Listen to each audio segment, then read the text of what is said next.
Okay, now for part two. So, it burnt the ditch. And oh my goodness, we got some serious cans here.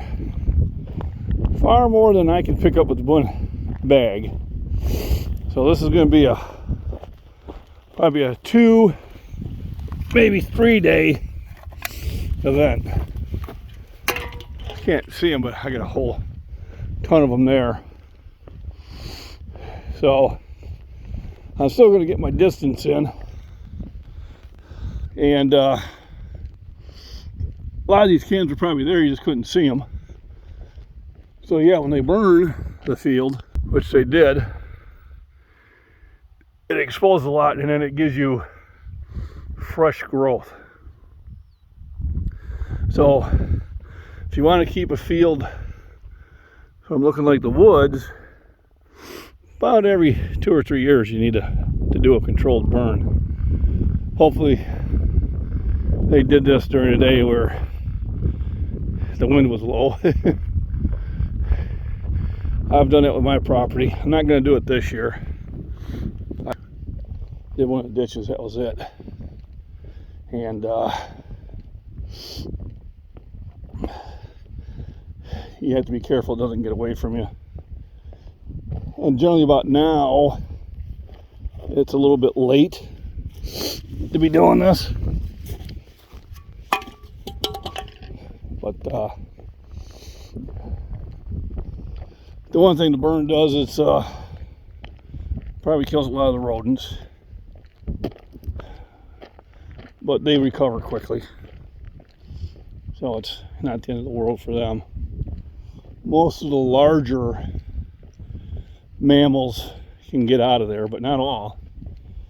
I've seen where burns had caught some, like, I'm trying to think, not a weasel, but a little smaller version of it. I'll have to look it up. And it got cooked. So when I do them, I generally do small sections, and then I walk them to kind of make sure I get everything kind of chased out of there. So a lot of cans that I am bypassing. I've already calculated I probably got a full bag already.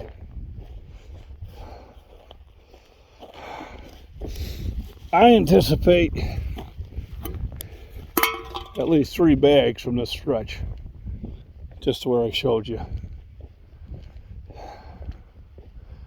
And they could actually have lit this one back up. This was probably underwater before.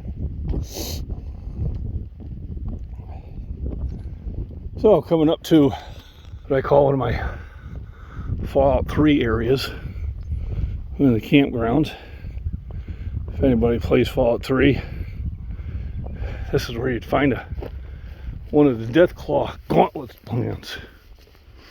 That's what it reminds me of. I usually run into a Deathclaw in the area. I hope I don't, they're scary. So, like that pop-up is pretty much done. That needs some loving. But some of them are actually pretty nice, and people camp out here during the summer. And it is an area I kind of put on my watch list.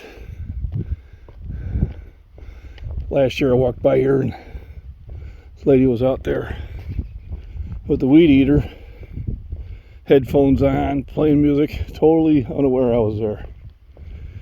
Dangerous way to be. Totally unaware.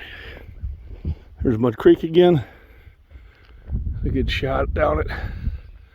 One of the reasons why we have a lot of wildlife in this area. You got water, food, and cover. Everything you need for the local wildlife to survive.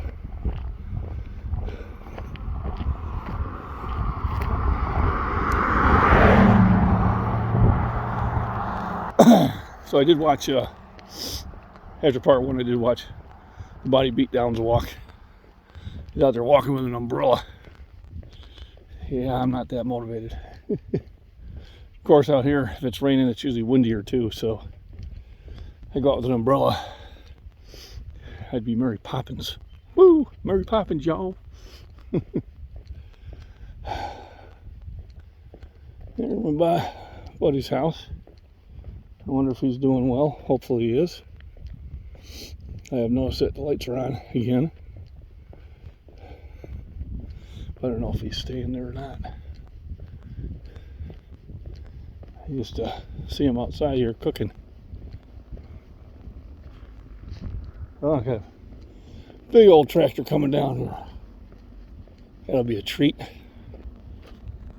So those suckers are for spreading like fertilizers and that. They got the big tires so they don't sink into the mud. I'm gonna let him go by. One of the farmers. So yeah, they usually fill up and then around the field, and it's just a big spreader. Farming season is upon us. There's a can, but it's his property. I ain't gonna start picking up there. I'll never end. Looks like he's got another truck. An old Ford truck. I wonder if it's runnable. I tell you, I'd like to see if I can get that one running. Well, he's got current tags. If I had ever had some extra money, I'd buy that just as a restore. Looks like somewhere between, I would say, a 73 and a 78. Only because I used to have a 78. I think it was a little older than what I had. But hey, if I run into him one of these days, I'll see what he wants to let it go for. If he does, if it runs, he probably uses it. That's if I ever got any spare money. I heard a myth that there was such a thing. Of course, if I had it and I bought it, the wife would probably freak. You bought what? Hey, honey, it followed me home. Once I get all the rust off it, it'll look fine.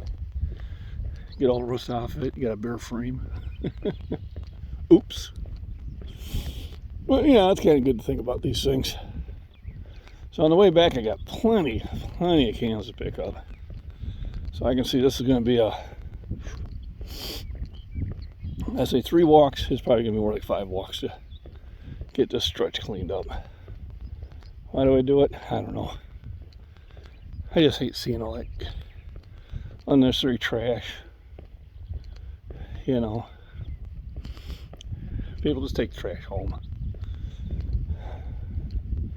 But what I am enjoying is just getting out and getting the legs stretched. Oh, there we go. We got two vultures circling ahead. There we go. I got my vulture movie. And there was much rejoicing. Yay! And there's a little bird attacking them. Get out of here. I don't want to. Yeah. Oh, he's coming over close. All right. Maybe I'll get a good flyby. Maybe just ride the wind. That'd be so cool. Just soaring. Just having a good old time. Oh, I got my vulture video, and there was much rejoicing. Oh, look. Natural ice. This is a brand new one. I'll kick that up there on the way back. Just because there's not a lot of cans here, so it's easier to kind of make this stretch look pretty. I think I'm going to do this about a 4-part series. I think 7 to 10 minute videos are the best. I think when I do those half-hour ones, number one, they take forever to load. Forever. Oh, there's another can.